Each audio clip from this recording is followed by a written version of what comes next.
These are the Tarot and Oracle forecasts for the month of January 2019. Happy New Year, everybody.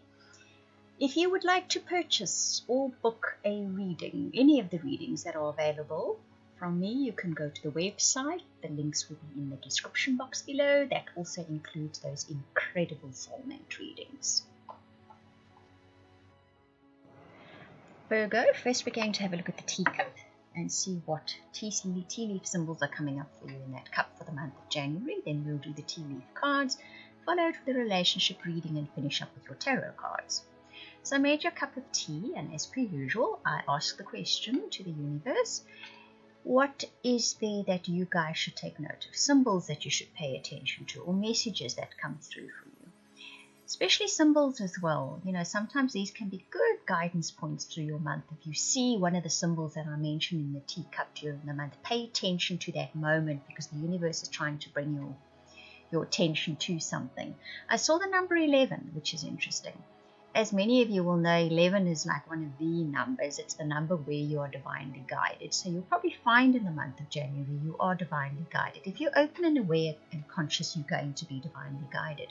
Pay attention to the number 11 as well. So pay attention to the day 11, 11th of January.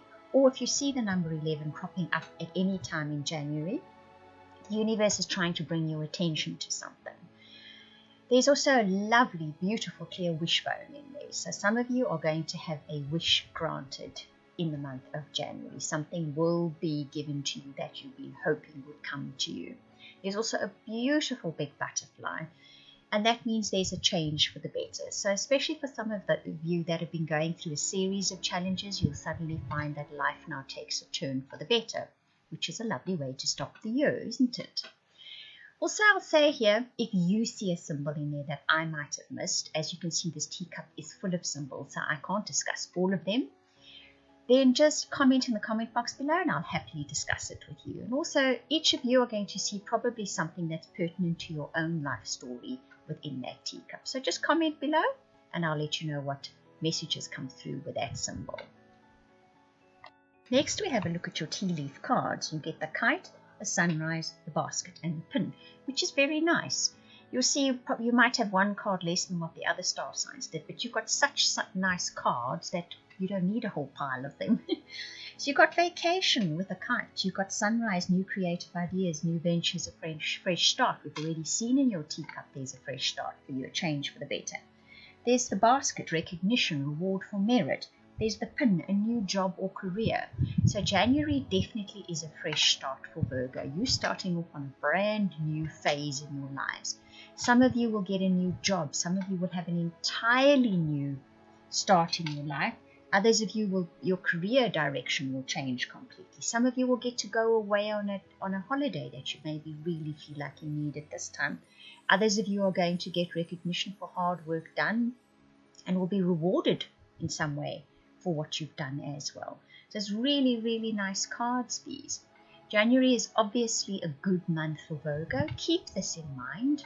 Whenever the energies are good, then that's the time to sort of to get things together, even make wish lists. I think Virgo must make a wish list for January. I'm getting a strong feeling about that. And remember, if you make a wish list, to write it down on a piece of paper, keep it with you at all times, read it first thing in the morning and read it last thing at night before you go to bed as well. There we go. Nice little bit of advice from the universe.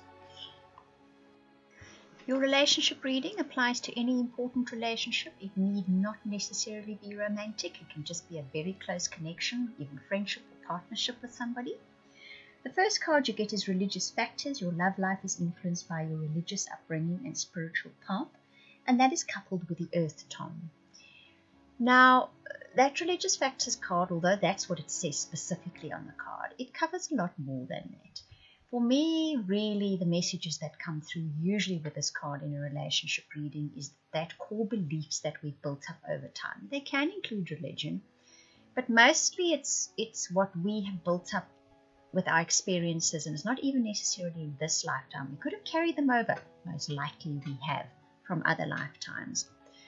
And they're based on our disappointments and hurts from the past. So we sort of build up these ideas about relationships that are not very conducive to, well, to having a good relationship, because we respond with fear quite often. Now, that coupled with the earth tom, which can you see the mommy cat carrying, or it's probably the boy cat in this case, if it's a tom, carrying the cat to safety, carrying the little kitten to safety. Now, this means that there's help available for this. The message that comes with this is, perhaps if you know you have a relationship issue that's built on past experiences where hurt was involved or disappointment, perhaps it's time to look for a little bit of help from someone with this. Even if you go and see a relationship therapist, if you consult somebody who is wise in these matters, if you talk to a really good friend who you know has a nice clear thinking and clear way of vocalizing things without any personal issues themselves, or big ones anyway. It's just time to reach out to someone to help you with this issue if you can't find a way to get over it yourself. There is help at hand in January with that. Then it says, getting to know each other. As you reveal your innermost selves to each other, your bond deepens, and you have the fire kitten with it. So here's a thing of, if you're in an existing relationship, it's time to adopt a curiosity again. But this also applies if you're looking for relationships. Curiosity is important in the month of January. It's when you have an open, curious mind as to a prospective partner or a partner that you already have, that you're going to discover brand new things about them. And it's either one, in an existing partnership, going to deepen your bond, or two, if you meet somebody new, you're going to quite quickly click with them if you remain open and curious as to who they are. It could be someone that's not your usual type. It could be someone that after your very initial meeting you think, nah, but when you get to know them better, you realize, oh wow, there's really lots more to this person. So it's really fostering curiosity about a prospective or existing partner that in January makes a deeper bond for you, creates a bond or deepens a bond for you. Finally, you get the attraction card. You attract romance or romantic love by enjoying this moment fully, and you get the floating cat with us.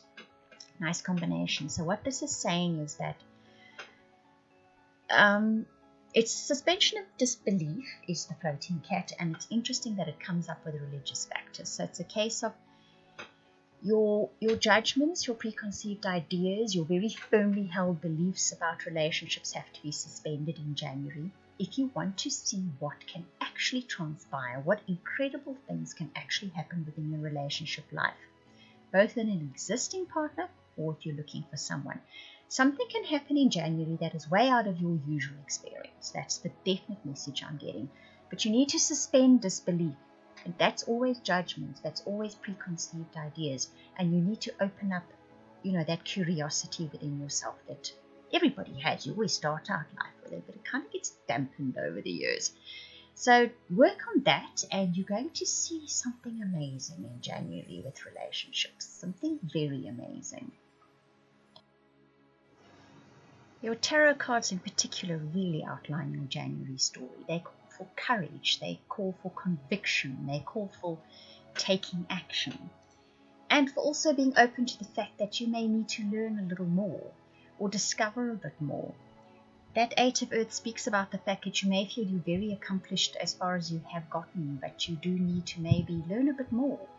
So if you feel you need to brush up on your skills, do new courses, ask people that have sort of more knowledge about things than what you do. I was thinking about the relationship issue again. Don't be afraid to ask people that have greater knowledge or have more experience, or do courses or brush up on your skills. It very much seems a case of that is needed in January, or will do you the world of good. You then get the World, which says something is reaching a conclusion. So I think maybe what happens here is you are finishing up a section of your life and you feel, right, I'm done, I'm dusted, I've gotten this far. Yet what is really happening here is it's time for the next level. You've moved one up in the spiral. Now you learn new skills. You're going to get your curiosity going. You're going to need to learn new skills or brush up on skills. I think you're going to learn new skills. You're going to need new skills for the next level up if you want to carry up moving onwards. You get the Chariot, which says you need to now put this into action. You need to gather your resources. You need to put fire under yourself, and you need to head off in a direction. So you need to think about what that direction must be. It also says don't let other people distract you from this, and don't let other people interfere. You are the one that has got those reins of those horses. In this case, it's dogs. And you set your direction. That 9 of C says this is the opportunity for a wish to come, for a wish to be fulfilled. I think if you now use this energy that's available for you and you really go with it and go for it, you're going to see a huge wish fulfilled for you in the not too distant future. And that fire Tom especially speaks about that. It speaks, be brave, be courageous, step forward, knowing that even if you have a scrap or a fall here or there, you are headed to something amazing. That 9 of C says as much. That's one of the wish fulfillment cards in the tarot deck. So, guys, this is the month to set those plans into action, to be brave and courageous, to gather new skills if you need to, even enroll yourself in a course if you feel that will help you to brush up on your skills. And know that finishing up one section of your life means you now get to begin with something even bigger and better for the future.